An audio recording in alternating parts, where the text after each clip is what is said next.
super excited. I think since like day one, the goal's always been how do we reach the most amount of people possible. And I think a podcast has always been on the list of things to do. And it's always just been a matter of like, are we ready? It's a big time commitment. We want to make sure when we do it right. But I think we're at a point now where, the kind of attention we're paying to our content is increasing. And I think it's probably definitely the easiest platform to try to reach a number of people. And I think the goal for us is to really just discuss some topics that we do tend to find ourselves repeating time and time again with each client or each community member on an individual basis, because if it's a common theme with, across 80 or 100 different clients, it's probably a really good representation of the community in general.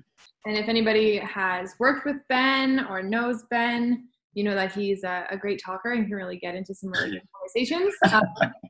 Way back when I started working with Ben and Kat, we actually had them on a podcast I had at the time. And I think that kind of blew up, and the feedback we got from that was so positive that we kind of want to keep that going and be able to express like what we do and the things that we deal with clients and everything like that, kind of more in depth than just writing Instagram posts or Facebook posts or what have you. Like we like to get into it a little bit deeper. So yeah, I think it's probably, definitely an easier medium to be able to listen to something for 5 minutes, more than it is like trying to find 5-10 minutes, sit down and read. Yeah, so, 5 minutes. We'll try and keep it to 5 minutes. Yeah, exactly. That's a precursor. We should set a timer, Maggie. Yeah. Okay. I got it running here. Anyway, so we'll say 5. We're happy with 10, and if it goes to 20, like let's definitely cut it off there. Yeah. Okay. Sounds good. I think the other point too is we want to generate more discussion too, right? Like by no means are we going to bring a problem into this kind of platform and aim to really solve it. But generally, like I think the more we can kind of get the conversations rolling and get people to understand that, there's definitely more than one way to skin a cat. Mm-hmm. And there's always different approaches that work. And it's just more so about finding the approach that works for the individual. The whole thing that we're trying to do with the community is make sure that people know that they're not alone in their struggles, in their wins, in the experiences that they're going through. So I think that this will be a really good way to allow people to recognize that they aren't alone, and they can start engaging in these conversations with other people and not just their coach necessarily, but talk to other people who are also going through it.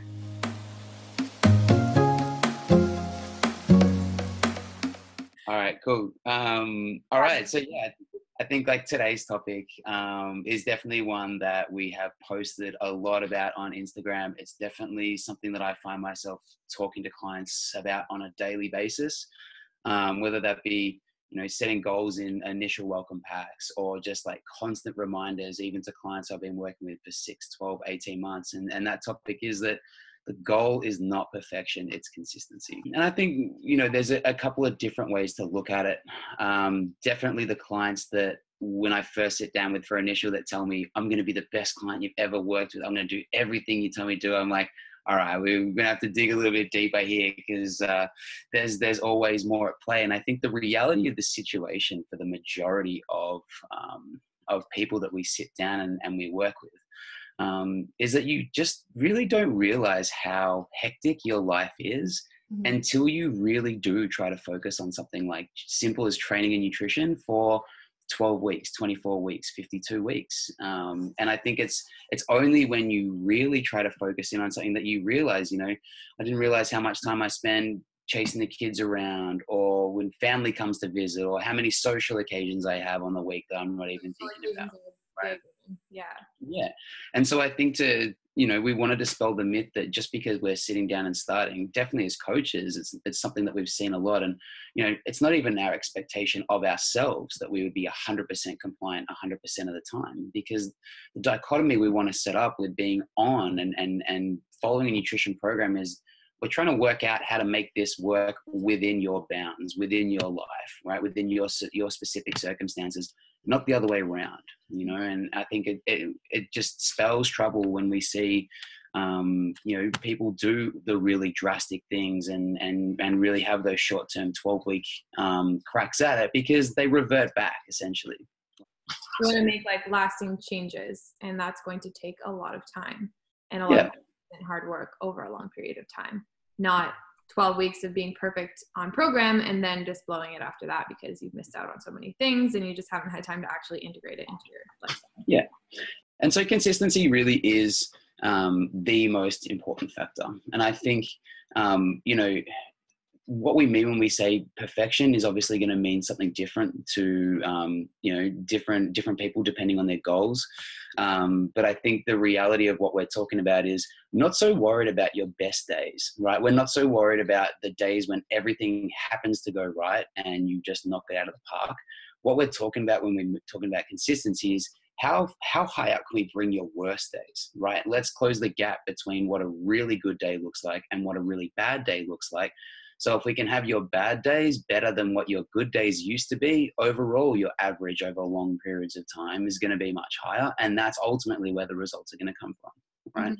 Mm-hmm. Having 2 days on program and 1 day where we just completely, shit the bed, for lack of a better example, it's enough to have 2 really, really bad days to destroy everything you're trying to do over the course of the week, right? So when we're talking about consistency, we're talking about strategies to how do we get ahead of that and what can we do, while things are going well to set us up as a safeguard for when things don't go so well. And that's things like batch cooking and grocery shopping on the weekend and just getting prep done. So when things do get busy, when those, for a lot of our clients, aren't professional athletes, right? They're working 9 to 5 corporate grind. And part of that is dealing with things like last minute meetings that come up and, projects that get dumped in your lap. And it's like, how can we set up some systems and some safeguards so that when the unexpected occurs, we're prepared for it, right? Yeah. And I think that I've seen a lot of that on this side of the world.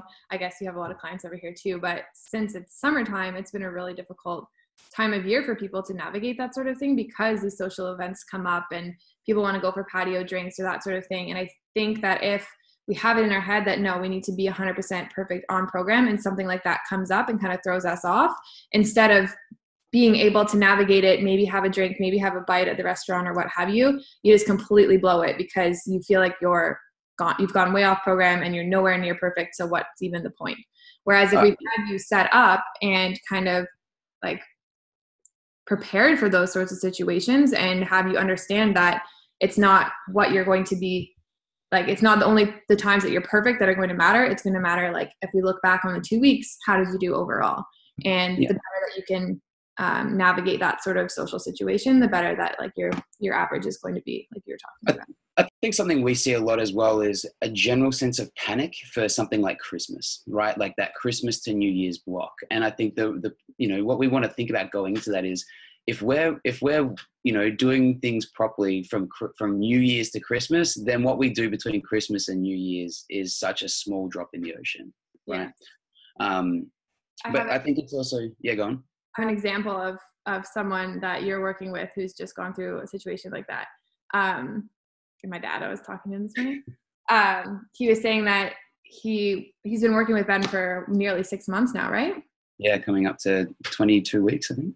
Yeah, and he's been dang near, like, pretty much completely on program for the entire time, and he's made, like, tremendous progress. And he had this week coming up, or he was going overseas for a wedding, and I think he was kind of worried about, like, how it was going to go, what kind of results were going to come from it. But since you guys had been obviously prepping for it for so long, and you've been, like, drilling it into him that it's okay to let go for a little bit and that sort of thing, he came out of it 2 days after getting back home, and he was still, like, progressed further than when he had left. And I thought that was just, like, really telling of how well that you set him up and how hard that you two had worked together to make sure that that's what the outcome was. And it was really cool to see. Well, I think, like, there's some cool themes at practice there, right? And when you're practicing a skill for a period of 6 months and it's becoming behavior and it's becoming habit, then all of a sudden it's not like I'm always trying to eat well as much as it is like, this is just how I eat day to day, right? I've never, ever said to a client, you're not allowed to have this, you're not allowed to have that. And that includes alcohol. But the rationale is, if you're serious about the goals that you've told me that are important to you, that you're trying to track down, what's the likelihood that drinking every night, for example, is going to help you achieve those goals? Probably not very much, right? Now, that being said, goal is dependent on the individual, and we have definitely an athletic population, and we definitely have, like, a general population as well when it comes to our clients. And even within the athletic population, we have a separation between recreational athletes and professional athletes. So, you know, what it looks like for those people is obviously going to be quite different. They're all going to have their sort of unique circumstances that working within, and for what works for our professional athletes and their level of, you know, what they want to have in terms of tracking and weighing and measuring everything is not really achievable or desirable or necessary for the goals of our general population, right? So I think that's important to keep in mind as well, that it doesn't have to be this completely, you know, overarching, all in all the time, or else I'm not going to get the results, right? Obviously, the more you do put in, you tend to give yourself a better chance of expediting those results. But, you know, anyone who's following on our Instagram, like that's been the theme of a lot of our posts lately as well, is like, there's no point suffering unnecessarily, right? And if you're finding the process of your you know, goal attainment miserable, like how much do you think the maintenance like phase is going to be enjoyable, really, right? Like, okay, if your goal is to lose 5 kilos and you cut out everything you enjoy eating and you get there, well, then what, right? And if you go back up and you start in a place worse than when you started, what was the point of even going down the path, right? So, and I think that when it does come to those times where we have our elite athletes or somebody with a really, really strict, like high level goal, and they're working towards that, and more perfection is necessary in terms of like following program and compliance and that sort of thing, the onus is on them. Like it's their decision 100%. And that's like, they're working towards that goal, and that overpowers like anything else that we deal with somebody whose goal isn't quite as like on that same level. And I think that that's really important too, because it's not us being like, you can't have this, or you can't do that, or you have to stick to this 100%. It's fully their choice. And I think that that's kind of where the line separates between the importance of perfection and compliance. I think a really good example of that is with our, what we would call like our high level recreational athletes. Okay. So take Kat, for example. Okay. So especially with our weightlifters, you know, who ultimately at the end of the day compete in a weight class based sport, there's going to be times of the year where, yes, I expect that you are 100% on program for this time of the year, because right now that's what's required. And if your goal is to go to nationals for weightlifting, then part of that is understanding there's going to be a few weeks in the lead up where, depending on where we have you sitting, we might need to weight cut. And if that's the process that we're going through, then yeah, you do need to be on point. But having said that, after competition, there's going to be the other side of that coin too, where, okay, now we're in a position where I don't need you to be 100%. Go and, let a little bit loose, and obviously within reason as well. But like the reason we can have those periods of 100% is because we also have periods of the year where we don't need to be 100%. And if we're always on all the time, it's fucking exhausting, and it's not fun. Like, I think the expectation, even for us, from the communities as coaches, that we are always 100% on. And let me tell you, that is not the case. And if anything, because we know firsthand how much of an unreasonable expectation that is. And if I don't have that of any of my clients, I wouldn't have that of any of my coaches either. And I wouldn't want it, because I don't want miserable coaches, right? And it gets to a point where, if you're going to social events and family events and you're really stressing and you're anxious about what's there, obviously, again, goal dependent on time of the year. But for the most part, I don't want my clients weighing and tracking on Christmas Day. It's so unnecessary, right? And I think a lot of what we try to do is create this really holistic picture on what health is. And there's a massive, massive mental side of that too. And food is so much more than just macros and calories and micronutrients, and worrying about how many milligrams of vitamin A you're getting and what's your hydration status and how much time has gone since the last time I ate my 38-gram serve of protein. There's so much more to it. And sometimes just going out on a Saturday night and enjoying, a pizza with your family and your friends and watching a movie and having a really good night's sleep can do so much more for the body, right? In terms of stress reduction and body composition and recovery than, really sitting there panicking about oh, fuck, that's 2 slices of pizza. How much salami was on that piece? Do you reckon that's, you know what I mean? So definitely. And that almost to another topic that we wanted to touch on, which was recovery and the importance of that. And And how that does tie in is that, like you were saying, like that would just shoot your cortisol levels up. That would cause so much unnecessary stress. That's just going to hinder your progress in the long run. Anyways, it's going to be worse than if you were just to enjoy that moment. Yeah, for sure. And again, like when we see our recreational level athletes in that state of stress all the time, it kind of, you know, it's almost our job as coaches to give them a little bit of a reminder. And this is something that, you know, Kat tells me all the time as well, with all this stuff I've got going on with my shoulder. It's like, is it worth it for like what your goals are? Like if your goal is to be a good recreational athlete, like part of that is understand I'm never going to go to the games, right? I'm never going to go onto the world stage. So it's like, why is my level of suffering so much higher than it needs to be? Yeah. You know, of course I want to get better and I want to improve and I want to be the best athlete that I can. But, you know, I also have that as a priority with this other list of like, we've got the wedding coming up and we're going to be tasting wedding cake and like all that sort of stuff as well. That like that family time and spending time not in the gym as well is just as important, right? So I think it can be really hard for you to see that for yourself. And that's why it can be really important to have a coach or like a second pair of eyes kind of looking over everything and yeah.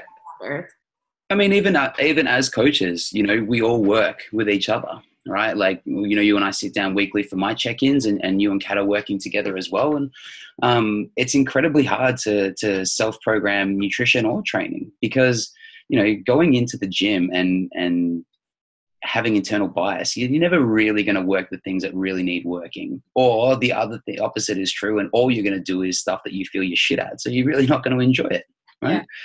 And I think there's an element of stress relief, even for me, you know, with the nutrition knowledge that I feel I have, to give that responsibility across to you. And it is a relief. It is a stress. I'm just going to follow what Mag's telling me to do, and I'm going to give her feedback, and she's going to tweak it if necessary. But it's just one thing right now that I don't have to worry about, right?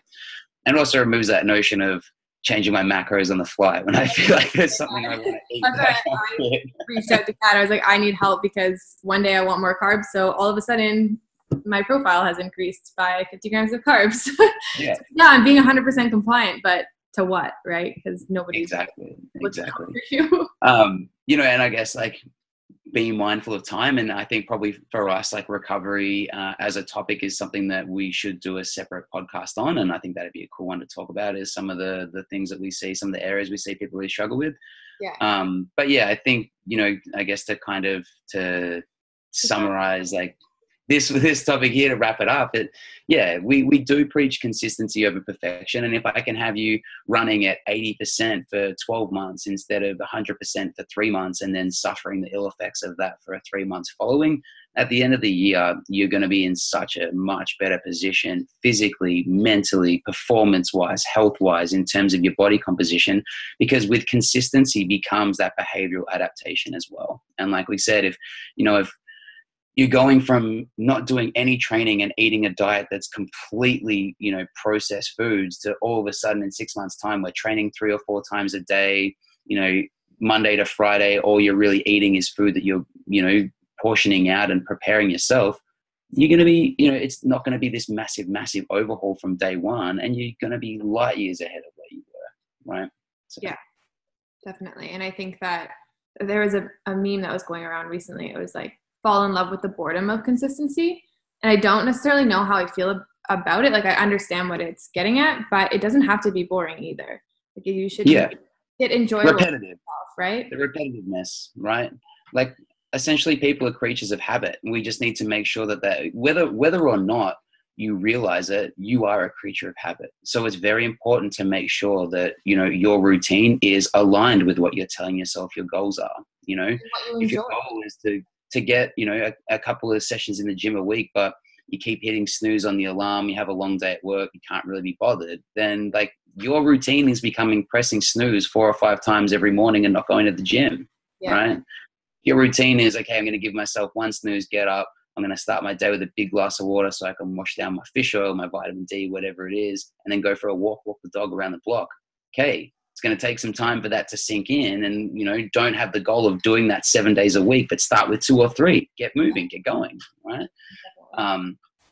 anyone who's into like they're reading for mindset or small business or anything else, like you look at all the #1 titles, it's 7 Habits of Highly Effective People and, systems and procedures and structures. And it is because we want to get into the habit of being successful, and achieving our goals becomes a habit, right? You set yourself a goal, you work towards it, you achieve it. You set yourself another goal, you work towards it, you achieve it.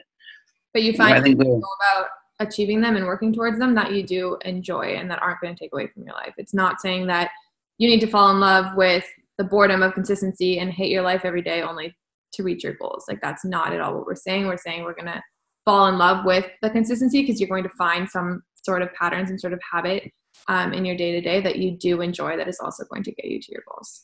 For sure. And I think we probably see the best example of that when we deal with new clients who come in and tell us their goal is weight loss. And we work with them to have, that focus shift from using the scales only as a progress, like a indicator of progress, to performance. And by the time they start really focusing on, using food to do better in the gym, they forget about their body composition. And then all of a sudden they look in the mirror and like, holy shit, right? That's my favorite thing is having a first consult with a new client and them starting off with saying how good they feel and how high their energy levels are and how well they're performing in the gym. And we don't even touch on body weight or anything. And you can tell that it's not even on their mind. And it's just, that's probably one of the most rewarding things to hear. And the fact is, if you're more active and your diet's cleaner and you're doing the right things for sleep and recovery, your body composition is going to reflect that, right? It's not the center of your attention and the only thing that you're focusing on too. I always feel that when people kind of shift their focus, all of a sudden the needle starts to move. It's just a magical thing. Yeah, exactly. And that's like that power of like, that real element of positivity. You're doing something for you because you want to do it, right? Rather than like feeling like you have to be eating broccoli and steamed rice and poached chicken and you have to be doing hours of cardio and Stairmaster or whatever it is. It's like, I'm going to do my meal prep because I enjoy the energy that it gives me, so that when I train, I feel like I'm having productive sessions. And then I'm tired from training, I'm going to go to bed early and not watch 3 hours of Netflix. Okay, now we're in a really good vortex of success, right? So how long can we keep that going, right? That consistency, That's going to last. All right. Well, I feel like I've got like 3 or 4 more topic ideas after this conversation. So should we end this one there, and then we can start another one maybe? Yeah, but as you can tell, lots more coming your way. So stay tuned. Yeah, for sure. So I'd love to see like the discussion continue to roll and then take place. Definitely in the comments, whether that be within the client community itself, or I think we're going to post this on YouTube as well, Mags. So trying to get more content there as well. But if you have any thoughts, any questions, any topics, anything that you're really finding that maybe you're struggling a little bit with, that you'd like us to go and deep dive into a little bit, feel free to reach out to your coach, send us an email, and we'll get a bit of a list going. Excellent. Awesome. All right, thanks, Mags. Yeah.